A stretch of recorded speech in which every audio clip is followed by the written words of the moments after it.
केटाकेटी हो आज चाहिँ हामी डो कसरी खेल्ने अनि कसरी नखेल्ने भनेर हेर्छौँ है त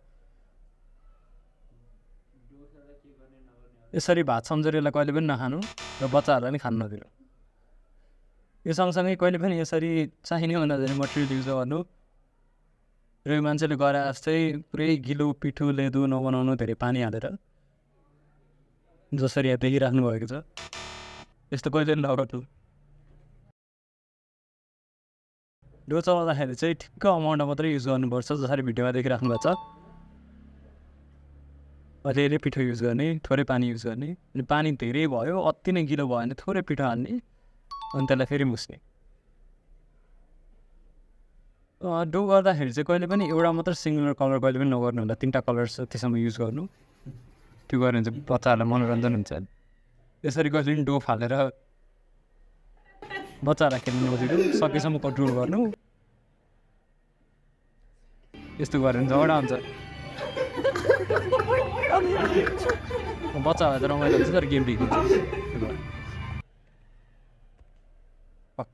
डो खेलाउँदै गर्दाखेरि चाहिँ कलर मिक्सिङ भएर अलिकति कति नै नराम्रो देखिन्छ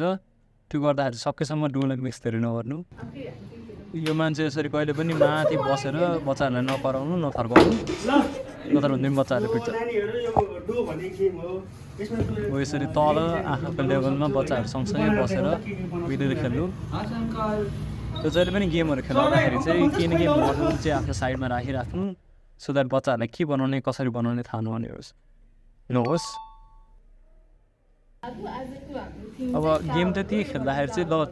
बनाऊ भनेर चाहिँ नसोच्दैनौँ त्यो गरेको चाहिँ फ्री प्ले भन्छौँ हामी जुन चाहिँ हामी गर्न खोज्दैनौँ जहिले पनि एउटा स्टोरी भनेर एउटा राम्रो कथा भनेर उनीहरूलाई इन्गेज गराउन खोज्छौँ जसरी यो मान्छेले गर्न खोजिरहेको छ के कथा चाहिँ भनिरहेको छ थाहा छैन तर कथा चाहिँ भनिरहेको छ हो यसरी कुरा गऱ्यो भनेदेखि चाहिँ बच्चाले हेरेर सुन्छ यो ठुलो मान्छे बच्चा जस्तो नदेखियो पनि एप्रिलको बच्चै हो त्यो चाहिँ मिलेर खेल्नुपर्छ सकेसम्म डो चाहिँ इक्वल अमाउन्टमा दिनु किन भन्दाखेरि एउटा बच्चालाई धेरै एउटा बच्चालाई थोरै दिएको देख्यो भनेदेखि उनीहरूले झगडा गर्न थाल्छ मलाई चाहिँ त्यो मेरो